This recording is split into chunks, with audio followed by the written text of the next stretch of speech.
memanjatkan puji dan syukur kepada bahwasanya sampai saat ini kita masih diberikan kesempatan oleh Allah Subhanahu wa taala untuk mengarungi kehidupan ini dan sekaligus beribadah kepadanya.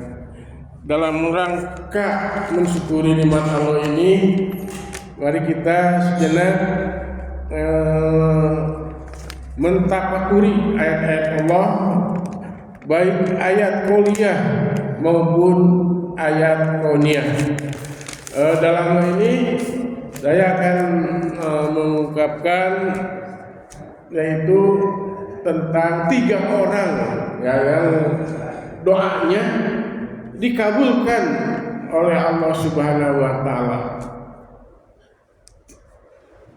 Yaitu yang pertama itu ada riwayat yang diriwayatkan oleh Imam Tirmidzi, kemudian Ibnu Majah dan Ahmad, yaitu yang bunyinya an Abi Hurairah radhiyallahu anhu qala Rasulullah sallallahu alaihi wasallam salasun la taruddu da'watuhum al-imanu adili wasaimu hatta yuftira wadatul mudlimun yarfa'ullahu dunal ghamami yawmal qiyamah wa yaftahu abwaab as-samaa wa yaqulu bi jadi lan farunaka walau ba'dahin. Hadis hasan yaitu dari Abu Hurairah radhiyallahu anhu qala Rasulullah SAW, ada 3 yang tidak akan tertolak doanya, yaitu pertama imam yang adil, dan yang kedua adalah shaimu hatta yuftir, yaitu orang yang berpuasa sehingga berbuka. Nah, dan yang ketiga yaitu doaul mudlimun, yaitu doanya orang yang didolimi. Yang Allah, yaitu Allah mengangkat di bawah naungan awan yauma pada hari kiamat. Kemudian watahu abwaab sama, dan dibukakan pintu-pintu langit.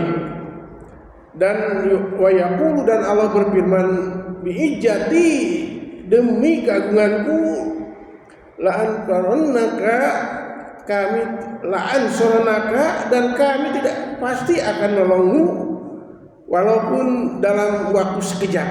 Itu hadis hasan ya. Jadi itu yang pertama itu ya. Yang kedua masih riwayat dari Hurairah radhiyallahu anhu, dan riwayatnya riwayat Baihaqi. Qala Rasulullah sallallahu salasu da'wati mustajab. Ada 3 doanya yang Allah itu diijabah langsung. Yang pertama doa usaimun, yaitu doa yang berpuasa, wa da'watu sabirin, orang yang berdoa ketika dalam perjalanan, wa da'watul mudlimun, yaitu doanya orang yang didolimi. Jadi itu ada hadis yang riwayatnya riwayat Tirmidzi karena riwayat Baihaqi. Yang ketiga ini adalah yang ketiga doanya, 2 saja dulu ya, 2 itu. Jadi yang dibahas yang pertama saja ya tadi ya imamul adil ya. Yang pertama imam adil. Kenapa imam adil itu ya, imam yang adil itu qala ya Ibnu Rahman, Rasulullah berkata, Ibnu Rahman yang kasih, la tas'al imarata, jangan engkau meminta untuk menjadi pemimpin ya, fa innaka in ataitaha, dan sesungguhnya engkau apabila meminta an mas'alati kulliha, maka ilaiha, maka apabila engkau meminta ya untuk berdoa, itu untuk menjadi pemimpin, fa ina atainaka ghairu mas'alati, maka engkau, kata Allah, apabila meminta, jika engkau meminta untuk menjadi pemimpin tanpa apabila tanpa meminta, atau ta'alaiha, maka ta'alaiha, maka akan tolong oleh Allah. Kalau tidak meminta ya, kalau tadi yang meminta itu nanti jangan sampai meminta. Wa idza amalta, apabila engkau diberinya tanpa diminta gitu ya, diberikan orang lain, maka sesungguhnya ala yaminika, yaitu sebagian sebelah kanan mereka itu parata ghairu khairan minha. Jadi untuk melaksanakan kegiatan itu akan melaksanakan itu pasti akan lebih baik kalau tidak diminta.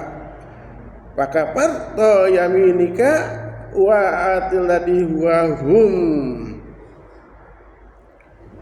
khairun, dan maka harus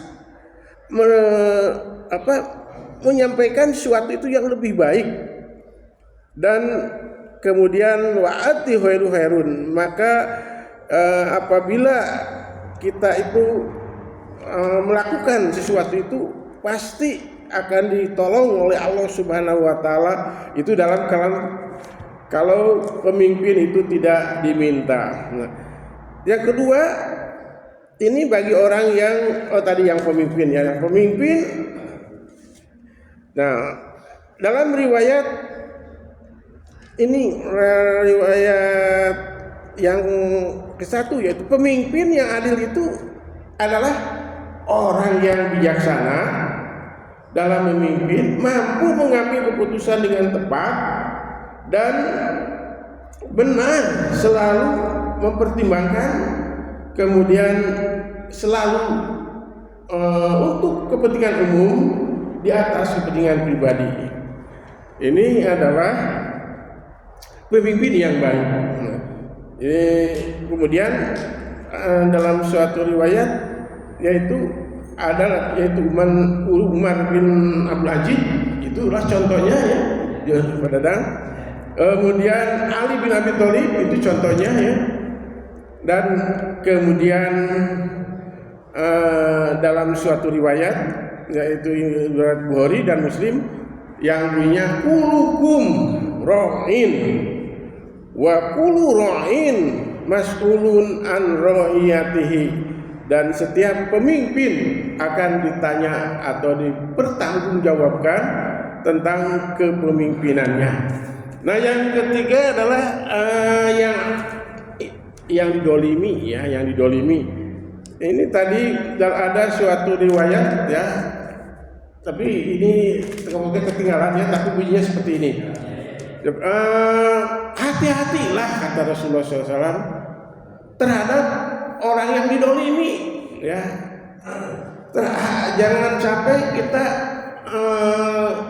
membiarkan orang yang didolimi, karena yang didolimi itu langsung Allah Subhanahu wa taala akan, apabila kita ada yang didolimi, kemudian kita sebaiknya minta doa kepada orang yang didolimi.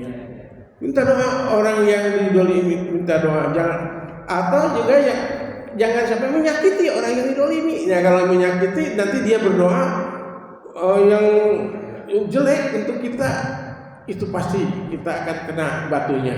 Nah, makanya kalau ada yang dolimi, ya silakan aja kamu berdoa ya, dengan kalau ada yang dolimi sesuai kehendakmu. Nah, orang yang dizalimi adalah ciri-cirinya yaitu pertama dia kurang beruntung dalam kehidupan. Udah beruntung mungkin ini dulu ada ya saudara kita waktu itu lulusan UPI ya, orang lain diangkat dia tidak, padahal memenuhi syarat. Ternyata dia itu masih keturunan PKI ya, itunya ibu bapaknya, ibunya ya dulunya menurut ini penelitian, dan sampai akhir hayatnya dia tidak orang lain menjadi. Nah, kalau kita minta kepada orang itu doakan ya supaya kita itu, dan tentunya kalau meminta doa kepada orang yang didolimi itu tentunya ya kita kasihlah wilasana ya, kasih. Kalau tidak dikasih mungkin berdoanya hanya di mulut saja. Nah, makanya kita ya kalau ke kampung itu melihat ada saudara gitu ya, dan pasti dia itu punya perjuangan semasa hidupnya, semasa mudanya, tapi mungkin belum berhasil, dan sampai akhirnya dia tidak seperti orang lain. Nah, itu perlu dikasihani, disantuni ya, disantuni orang yang belum berhasil itu karena dia terasa didolimi ya, dulu baik oleh perbuatannya sendiri mungkin oleh orang lain ya. Itu ya yang perlu kita garis bawahi, yaitu mintalah kepada yang terdolimi itu suatu kebaikan hidup kita. Pasti kalau kita berdoa, dia berdoa, kita akan memenuhi hasilnya. Itu saja ya yang bisa saya sampaikan. Dan yang baiknya adalah benar-benar dari Allah Subhanahu Wa Taala, yang soalnya adalah salah sendiri ya. Jadi kita rajin-rajinlah meminta doa kepada orang yang terdolimi ya, orang-orang yang kurang beruntung. Mungkin dia dulunya itu berusaha sama seperti kita, tapi dia belum berhasil. Nah, itu perlu disantuni, kemudian kita berdoa kepadanya, minta doa kepadanya gitu. Dan sebaliknya kalau dia disakiti, nah ini akan dia berdoa dengan doa yang sejelek-jeleknya mungkin itu akan. Nah, itu saja mungkin saya kalau ada. Astagfirullahaladzim. Billahi taufiq wa hidayah.